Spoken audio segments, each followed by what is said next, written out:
Bienvenidos a este curso de tecnologías del gas natural, conceptos y principios generales. Mi nombre es Rafael Solano, soy especialista en ingeniería de gas, soy diplomado en sistemas de gestión de calidad y llevo más de 25 años en el sector de oil and gas trabajando en estos aspectos relacionados con la producción, el transporte, la distribución de hidrocarburos. He realizado consultorías alrededor de Latinoamérica, en Colombia, Brasil, Perú, República Dominicana, Chile.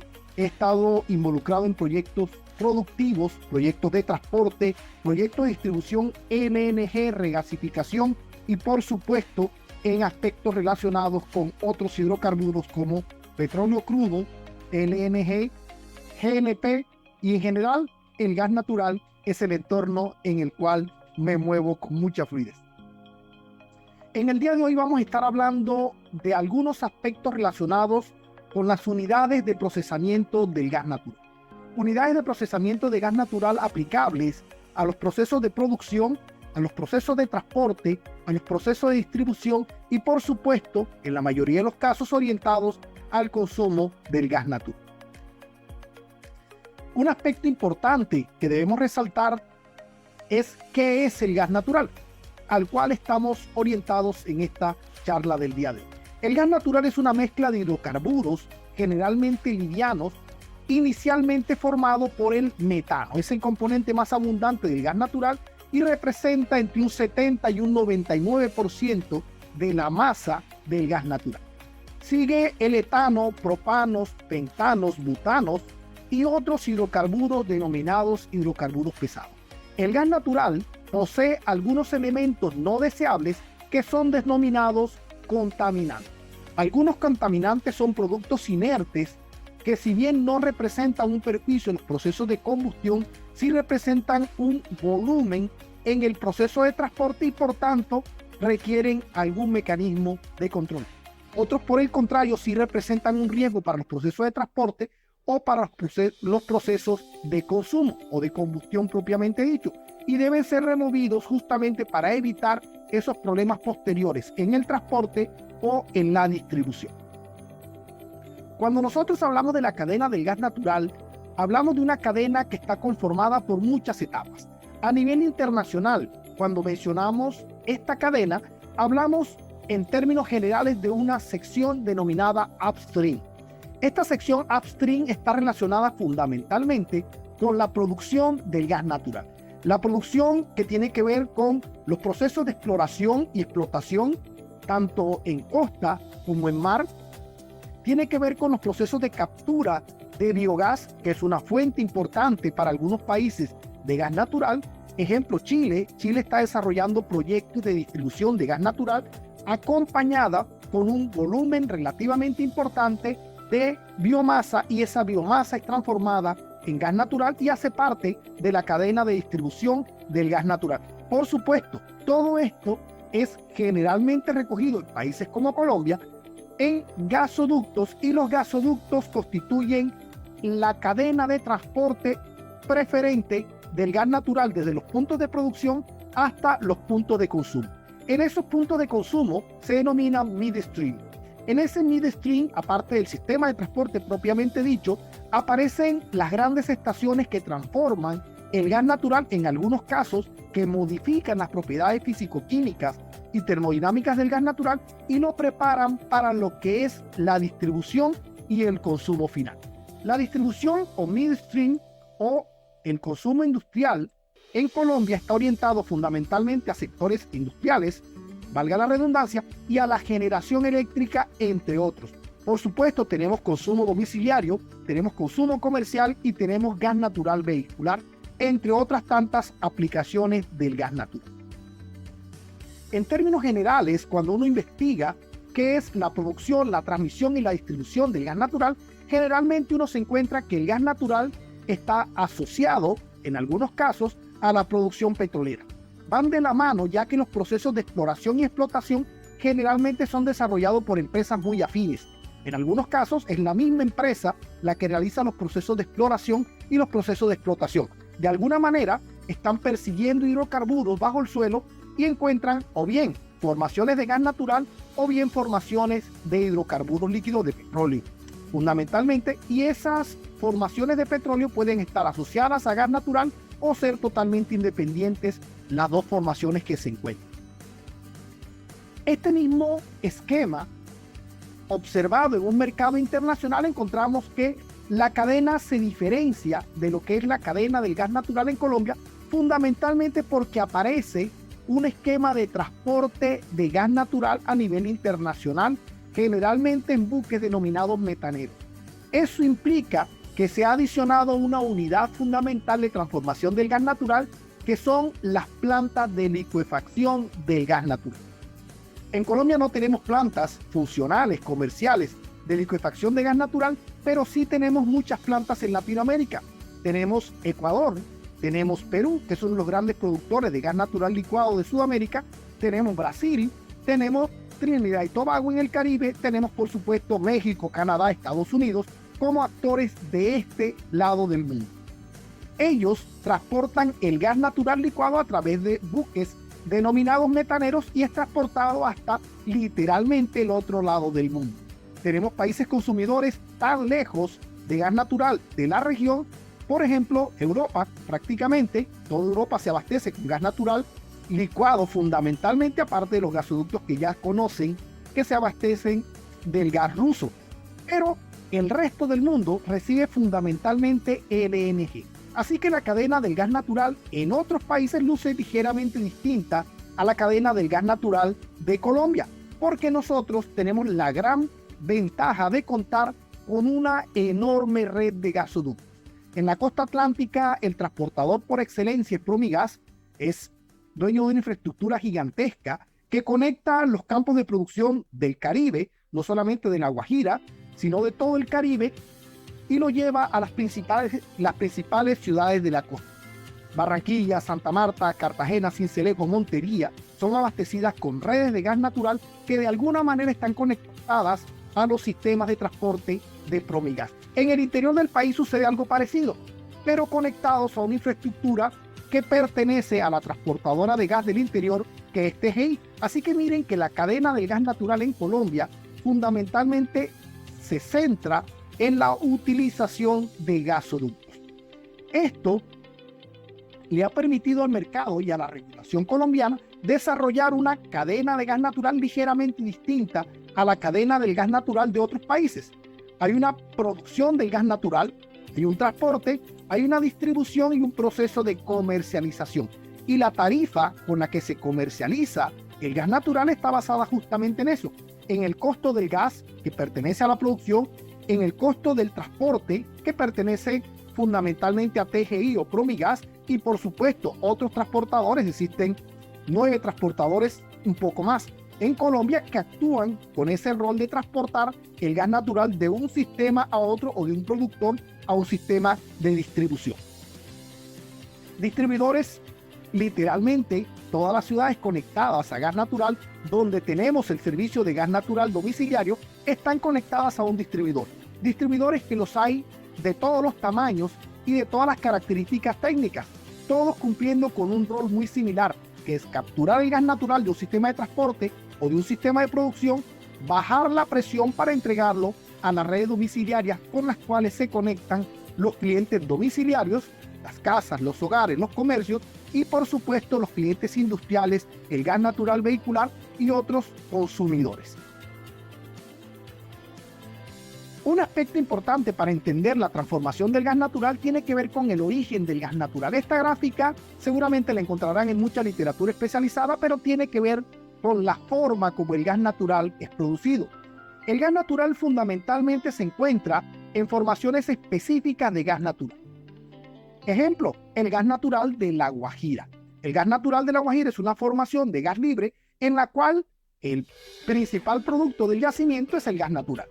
Existen formaciones en las cuales existe gas natural y alguna forma de hidrocarburo líquido, un crudo un poco más pesado, un poco más liviano, que también es explotado en la misma formación, y entonces aparecen, por ejemplo, los gases del interior del país, donde tenemos Camisea, Cusiana y demás. Camisea es en el Perú, donde tenemos formaciones de gas natural asociado a la producción de crudo. En esos casos, el gas natural suele salir en términos de producción un poco más rico. Ya veremos qué significa gas natural rico y qué significa gas natural pobre en términos regulatorios colombianos. Formaciones: existe gas natural en formas libres, como el gas natural que conocemos en las formaciones de La Guajira. Existe gas natural asociado, como los que les mencionaba, del interior del país. Existe gas natural en las formaciones que Estados Unidos está explotando de forma masiva, que es el shale gas. Existen arenas oleaginosas y arenas ajustadas, arenas apretadas, donde también existen formaciones de gas natural. Existe gas natural asociado a acuíferos, atrapados dentro de acuíferos, o existe gas natural atrapado en camas de carbón. Esas son las formas como la naturaleza ha atrapado el gas natural, que se forma bajo tierra y que migra en virtud de las densidades a diferentes secciones donde finalmente queda atrapado. En el caso de Colombia, el gas natural que se comercializa a través de los sistemas de transporte y distribución debe cumplir con unos parámetros de calidad. Esos parámetros de calidad están establecidos en lo que se denomina el Reglamento Único de Transporte de Gas Natural, que establece, entre otras, el Reglamento Único de Transporte de Gas Natural, los parámetros que debe cumplir el gas natural en propiedades físico-químicas y termodinámicas. Por ejemplo, el poder calorífico bruto es una propiedad termodinámica. ¿Cuánta cantidad de energía es capaz de liberar el gas natural una vez que entre en un proceso de combustión? Y esa propiedad físico-química, en este caso una propiedad físico-química, termodinámica y demás, controlada, está orientada fundamentalmente o a que el gas natural sea seguro para los transportadores, que sea seguro para los distribuidores, que sea seguro para los usuarios, pero sobre todo que cumpla la función para la cual se está llevando los centros de consumo. ¿Cuál es la función del gas natural? O bien transformarse en materia prima para la producción, por ejemplo, de fertilizantes, o bien para transformarse en forma de energía calórica en los procesos de combustión. ¿Qué queremos hacer? ¿Qué queremos garantizar? ¿Qué se quiere garantizar con el Reglamento Único de Transporte? Que el gas natural, cuando llega a esos puntos de consumo, tenga la característica, las propiedades necesarias para que el proceso de combustión sea un proceso de combustión controlado. Así que controlamos y verificamos el límite superior de combustión, el límite inferior de combustión, en este caso, el poder calorífico superior y el poder calorífico inferior. ¿Qué más controlamos? Controlamos la cantidad de líquidos que tiene asociado el gas natural, cuánto contenido de contaminantes agresivos para los sistemas de transporte, especialmente los sistemas basados en acero, como por ejemplo el CO2 y el H2S, que son precursores de sustancias químicas ácidas que terminan generando corrosión acelerada de los sistemas de transporte. Otros elementos no son tan nocivos desde el punto de vista del sistema de transporte, pero sí representan un volumen de productos inertes que no aportan poder calorífico y que por el contrario ocupan un espacio en el sistema de transporte que termina siendo un gasto energético y por supuesto un costo para los usuarios finales. Ejemplo, los inertes en general, y entre ellos el más destacado es el nitrógeno. Así que tenemos un control, un límite de máximos volúmenes de inertes que se pueden transportar en los sistemas de transporte. Hay un contaminante muy escaso en el gas natural, entre otros contaminantes escasos, que es el oxígeno. Normalmente el oxígeno no se encuentra en las formaciones de gas natural, pero es un contaminante que debe ser eliminado de la corriente de gas natural. Al final de cuentas, el oxígeno y el gas natural son la mezcla perfecta para realizar la combustión y no queremos que ese riesgo de combustión ocurra al interior de los sistemas de transporte. Otros elementos contaminantes del gas natural son el agua, el azufre total o cualquier forma de azufre es un contaminante, el oxígeno que ya lo mencioné y por supuesto cualquier producto que no sea un hidrocarburo es en últimas considerado un contaminante. Ejemplo, el mercurio. En las formaciones de Colombia no se encuentra típicamente el mercurio, pero en formaciones de otros países sí es típico encontrar mercurio y por tanto debe hacerse un proceso para remover el mercurio de las corrientes de gas natural que llegan a los usuarios finales. Y entonces, ¿cuáles son las unidades de ajuste que necesitamos tener para poder producir gas natural en condiciones de transporte. Tenemos unidades de ajuste por composición, tenemos unidades de ajuste para condiciones físicas del gas natural y tenemos, por supuesto, unidades de ajuste de propiedades físico-químicas y termodinámicas, en este caso específicas termodinámicas. ¿Eso en qué se traduce? Se traduce fundamentalmente en poder modificar la temperatura del gas natural. ¿Cómo lo hacemos? Con procesos simples de calentamiento o procesos simples de enfriamiento. Procesos complejos de calentamiento o procesos complejos de enfriamiento. En última, calentar y enfriar es una transformación de temperatura que es una propiedad física del gas natural. Otra modificación que podemos realizarle o que puede necesitarse en los procesos de transporte, distribución y consumo son las modificaciones a la presión del gas natural. En este caso, la modificación consiste en utilizar un sistema de regulación que fundamentalmente reduce la presión del gas natural. Ya veremos que también genera una reducción de temperatura. Y el otro proceso es la compresión del gas natural. La compresión del gas natural aumenta la presión del gas natural y como consecuencia aumenta también la temperatura. De alguna manera, la presión y la temperatura van ligadas en los procesos de regulación y compresión. Cuando bajamos la presión en regulación, también se baja la temperatura. Cuando subimos la presión en los sistemas de compresión, también se sube la temperatura. Existen infinidad de procesos, y digo infinidad, no porque sean realmente infinitos, sino porque existen muchas patentes de pequeñas modificaciones a sistemas comercialmente conocidos o sistemas más conocidos a nivel global, que modifican la composición del gas natural. Recuerden que mencionábamos que el gas natural es fundamentalmente metano, etano, propano, butanos, pentanos y otros hidrocarburos pesados. Pues existen muchísimos procesos que son capaces de modificar las proporciones con las que estos hidrocarburos se encuentran en el gas natural.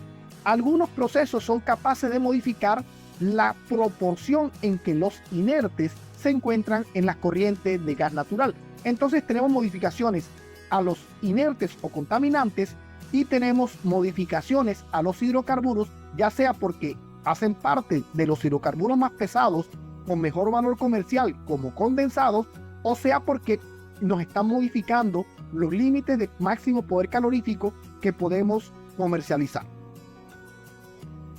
Esos procesos de remoción o de adición incluyen, por supuesto, los procesos de deshidratación, endulzamiento, ajuste de dew point, ajuste de poder calorífico, ajuste de índice de Watt y en general todos los procesos que de alguna u otra manera eliminan una porción o agregan una porción de sustancias o de moléculas específicas dentro de la corriente de gas natural.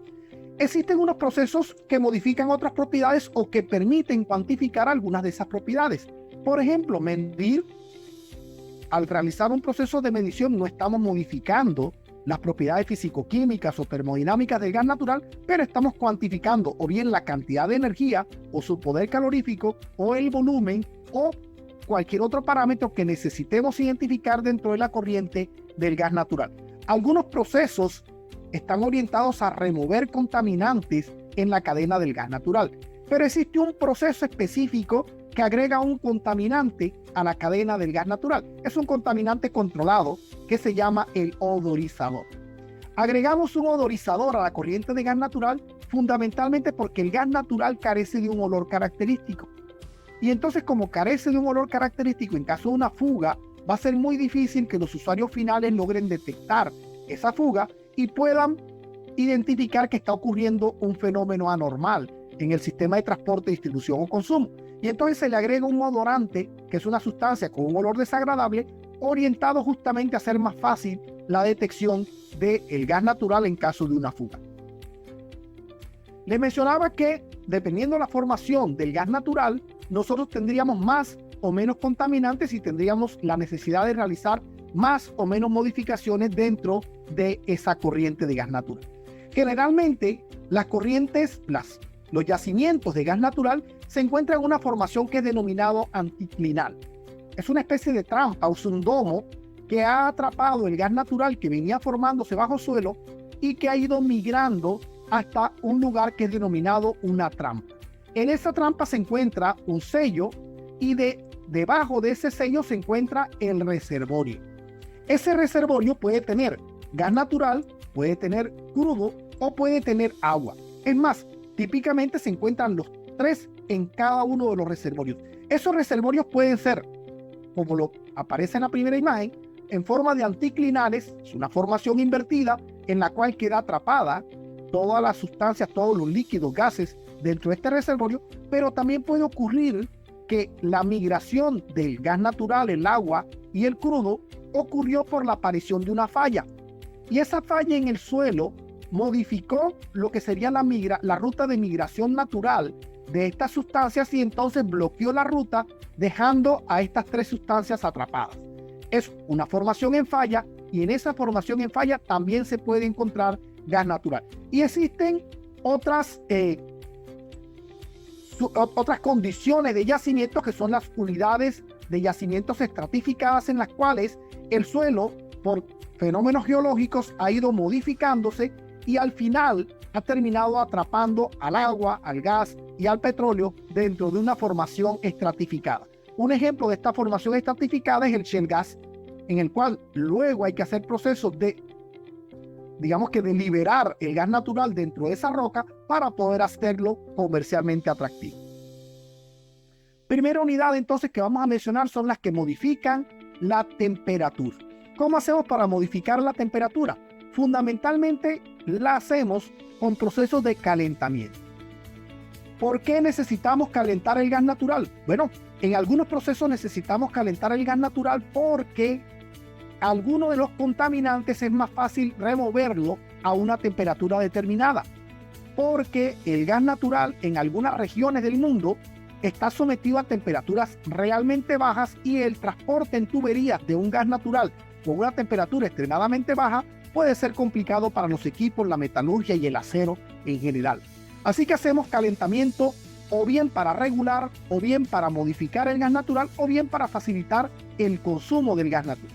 Calentamiento que puede ser realizado con equipos que aportan una gran cantidad de calor, como por ejemplo esta unidad que aparece aquí, o calentamiento que aporta una pequeña cantidad muy específica de calor para procesos de regulación en sitio, por ejemplo, o procesos de calentamiento para un cliente específico que debe modificar la temperatura antes de llevarla a los puntos de combustión.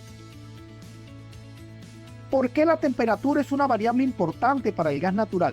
Porque resulta que cada gas natural alrededor del mundo es una especie de sustancia única.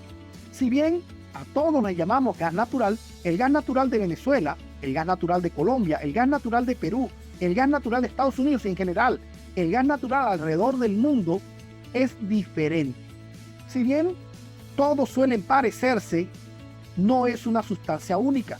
Si bien decíamos que el gas natural tiene como principal componente el metano, que puede estar entre el 70 y el 99% en volumen, pues la realidad es que esa pequeña variación del 5, 3, 8, 15% de proporción del metano debe ser ocupada por otra sustancia. Y entonces si el metano está al 99%, pues literalmente lo que queda disponible para otras sustancias es un 1%. Pero si el gas natural está conformado por metano al 70%, queda un 30% de volumen que debe ser completado con otra sustancia. Y esa otra sustancia puede ser etano, puede ser propano, butano, inclusive puede ser un contaminante como el nitrógeno, el agua, el H2S, el CO2 o cualquier otro contaminante o inclusive un hidrocarburo pesado. Así que dependiendo cuánto metano tengamos, pues vamos a tener una mayor o menor calidad del gas, no por la presencia en sí del metano, que sabemos que es el producto que deseamos, sino por los que completan el 100% del volumen o el 100% de la fracción molar, el total de la sustancia, y con eso sabemos cuánto de otras sustancias menos benévolas para el proceso de combustión aparecen en la corriente. ¿Cómo sabemos qué tan bueno o qué tan malo es un gas natural? Bueno, en Colombia, que cumpla con los parámetros del RUT, con esto estamos más que bien y nos damos por bien servidos que el gas natural es intercambiable y que lo podemos quemar en equipos de gas natural. Pero alrededor del mundo esto no funciona tan simple. Alrededor del mundo, cada gas natural es una huella digital, cada composición es una especie de huella digital, y como aparece aquí en la gráfica, gas A, gas B, gas C y gas D, cada uno es una forma distinta de gas natural. Todos son compatibles posiblemente, pero cada uno es diferente. A esa evaluación de la forma como se comporta el gas natural en presión y temperatura se le denomina envolvente de fase. Ese envolvente de fase tiene dos zonas aquí identificadas en rojo y una zona identificada en azul. En esta zona identificada en azul es lo que se denomina el dew point, el punto de rocío. Y en esta zona roja está la línea de burbuja. Esa línea de burbuja nos identifica el límite donde toda esta zona es líquido. Esta curva de dew point nos identifica toda la zona donde esto es gaseoso. Y en el intermedio tenemos, en este envolvente de fase, tenemos las dos fases combinadas. Tenemos líquido y tenemos gas. Nosotros, en la industria del gas natural, queremos estar aquí, en esta zona del gas natural gaseoso. ¿Cómo hacemos para estar aquí en esta zona del gas natural gaseoso? Pues lo hacemos controlando la temperatura, que estemos por encima de un valor de temperatura. Fíjense que si la temperatura baja a determinados valores, miren que mientras más baja sea la temperatura, aparece esta zona de flujo bifásico, donde tendremos líquidos y gas. También, si tenemos una presión, mientras más alta sea la presión y más alta sea la temperatura, en esta zona tendremos solo gas. De tal manera que los sistemas de transporte procuran operar a unas temperaturas y presiones suficientemente altas para garantizar que el gas natural será siempre gas, que no se presentarán condensados ni condiciones líquidas, condiciones de flujo con líquido. Para ello, ¿qué hacemos? Una opción es enfriar el gas natural. Cuando nosotros enfriamos el gas natural, y aquí permítanme, me devuelvo otra vez a una gráfica que ya vimos, pero esta vez en grande. Cuando nosotros enfriamos el gas natural, estamos logrando que estos componentes, que son los componentes más pesados, se condensen. Es decir, se vuelvan líquidos. Cuando estos líquidos se condensan, cuando estos hidrocarburos pesados se condensan, es mucho más fácil separarlos. Entonces los llevamos a un separador y en ese separador removemos estos hidrocarburos pesados. Con estos hidrocarburos pesados removidos, hacemos que el gas natural sea literalmente más liviano. ¿Por qué? Porque esta cadena que aparece aquí, C14, literalmente tiene 14 átomos de carbono. Esta cadena que aparece aquí como C1, que es el metano, literalmente solo tiene un átomo de carbono. Entonces, en esta cadena donde solamente hay un átomo de carbono, tenemos una sustancia mucho más liviana, casi 14 veces más liviana que esta sustancia que está acá. Esta sustancia, que es más pesada, tiene un poder calorífico más alto, lo cual no siempre es conveniente. También tiene una densidad mayor.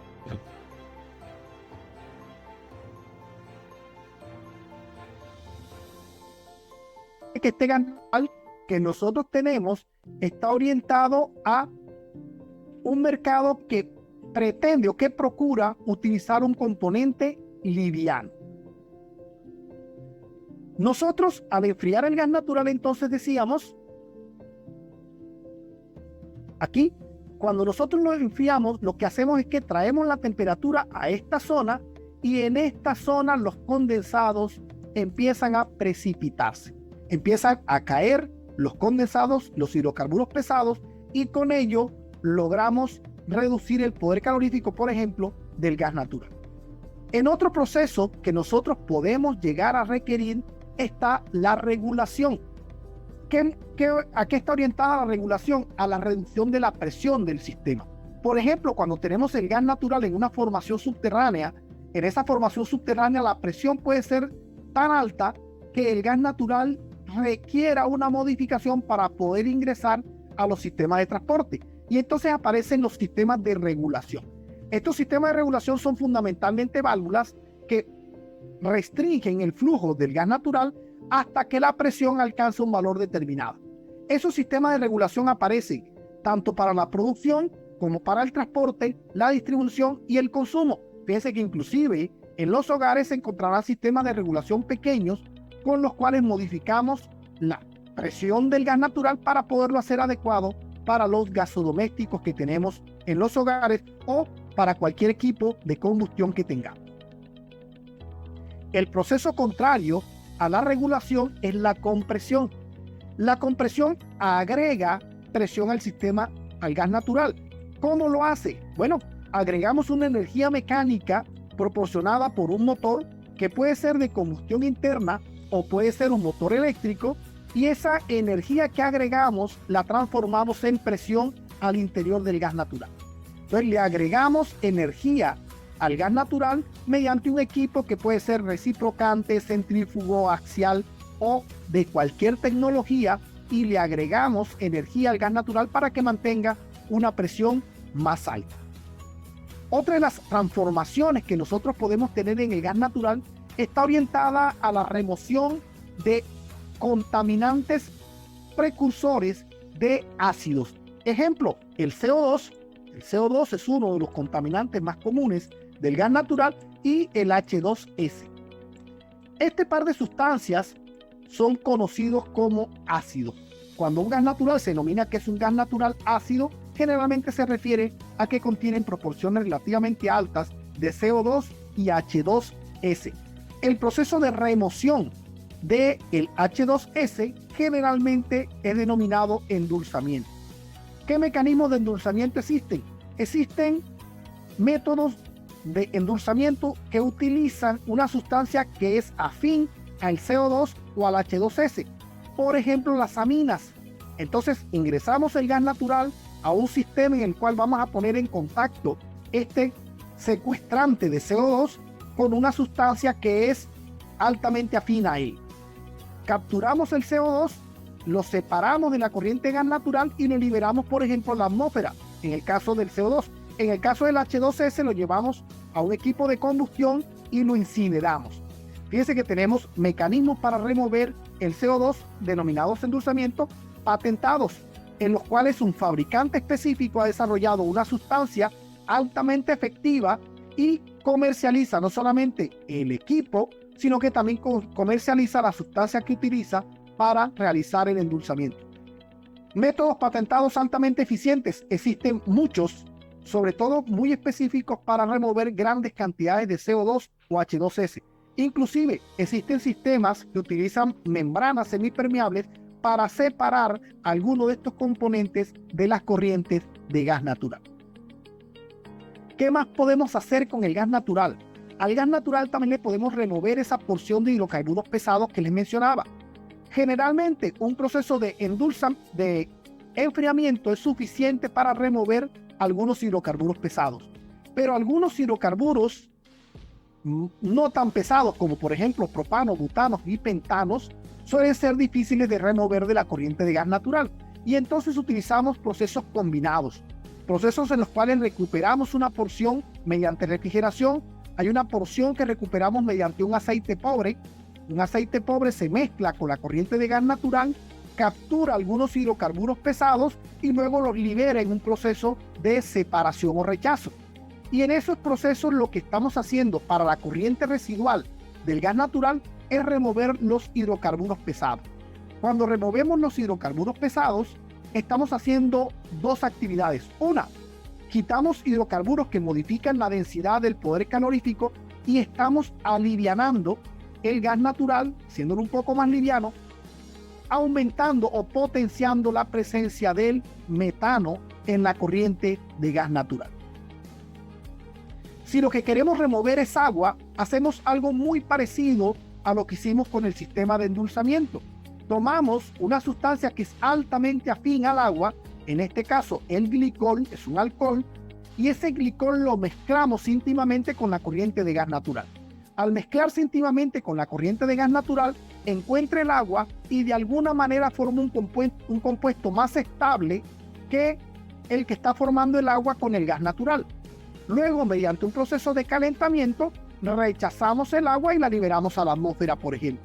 Ese proceso de deshidratación también puede hacerse con métodos patentados, utilizando sales, utilizando bases, utilizando sustancias alcalinas, pero también utilizando membranas semipermeables.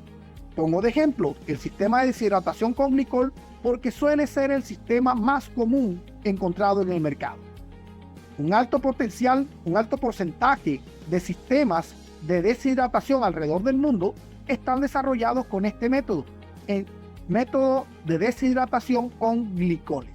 Claro, existen mezclas de glicoles más eficientes que otras, y entonces es allí donde los procesistas se lucen haciendo las modificaciones específicas para remover la mayor cantidad de agua con la mínima cantidad de glicol, la mínima cantidad de secuestrante de agua en cada uno de los procesos. Hay condiciones más adecuadas para un gas a una presión que a otra, y entonces el procesista debe seleccionar cuál es la mezcla ideal y la temperatura ideal con la que debe operar el sistema para remover la cantidad de agua que se requiere. Una modificación bastante simple que pasa muchas veces desapercibida pero muy necesaria en la corriente de gas natural son los procesos de filtración. Cuando nosotros hacemos un proceso de filtración, fundamentalmente lo que estamos separando son los sólidos que contienen el gas natural. Sólidos que pueden venir de la formación misma, arenas y demás productos minerales arrastrados por la corriente de gas natural, o bien residuos de la construcción de los gasoductos o de los sistemas de transporte. Y entonces tenemos sistemas de filtración orientados a remover esos contaminantes. Una unidad adicional que nosotros tenemos para el gas natural consiste en agregar un contaminante controlado. Este contaminante controlado, denominado odorizante, odorante, es una sustancia fundamentalmente producida a partir de azufre y que agrega un olor característico al gas natural. Este contaminante se lo agregamos generalmente al inicio de los sistemas de distribución, es decir, a la entrada de las ciudades. ¿Por qué no lo agregamos a los sistemas de transporte? Fundamentalmente porque el objetivo del odorante es que las personas que se encuentren cerca de una fuga sean capaces de detectarla con el sentido del olfato. Ahora bien, si pensamos en los sistemas de transporte, generalmente estos tienen un recorrido, y aquí voy a aprovechar el mapa de Colombia, tienen un recorrido muy amplio entre ciudades. Literalmente, entre Riohacha y Santa Marta existen algunas poblaciones y algunos kilómetros específicos habrán centros poblados. Pero el 90-95% del recorrido del gasoducto ocurre por zonas donde no tenemos ni una sola persona en términos regulares alrededor del sistema. Entonces es muy poco efectivo agregar un odorante a un sistema de transporte porque no existen personas que en caso de fuga sean capaces de olerlo, de oler la fuga para reportar adecuadamente la aparición de una fuga. En el caso de los sistemas de distribución, es decir, al interior de las ciudades, por ejemplo, los sistemas que recorren la ciudad de Medellín, allí sí tenemos una gran cantidad de población alrededor de las redes. Y entonces las redes están debajo de las ciudades, y debajo de las ciudades, en caso de una fuga, el odorante anunciará la existencia de la fuga a un gran potencial de población, y ese gran potencial de población será quienes darán la alerta de que existe una fuga de gas natural. Sistema de odorización, existen muchos mecanismos para agregar el odorante. Generalmente se realiza a la presión más baja disponible en el sistema. Si el sistema de odorización está orientado, por ejemplo, a una ciudad con red de polietileno, la odorización se realiza justo antes de ingresar a la red de polietileno. Si, por el contrario, la ciudad tiene una red de acero, pues el sistema de odorización eleva la presión para inyectar el odorante al nivel de presión que requiere la red de acero. Sistemas de odorización complejos, como por ejemplo los que alimentan las estaciones que llevan gas natural a ciudades grandes como Medellín, como Bogotá, como Barranquilla, como Cartagena, pero también existen sistemas de odorización muy simples, bastante prácticos, que le llevan a poblaciones muy pequeñas. San Alberto, San Pablo, San Pedro, son poblaciones pequeñas que tienen gas natural y que tienen sistemas de odorización mucho menos complejos. En esos sistemas de odorización menos complejos, generalmente lo que se hace es que se toma una pequeña porción del gas natural y se desvía para llevarla a través de un elemento en el cual arrastra una pequeña porción de odorante en forma de contaminante y lo lleva a la corriente principal.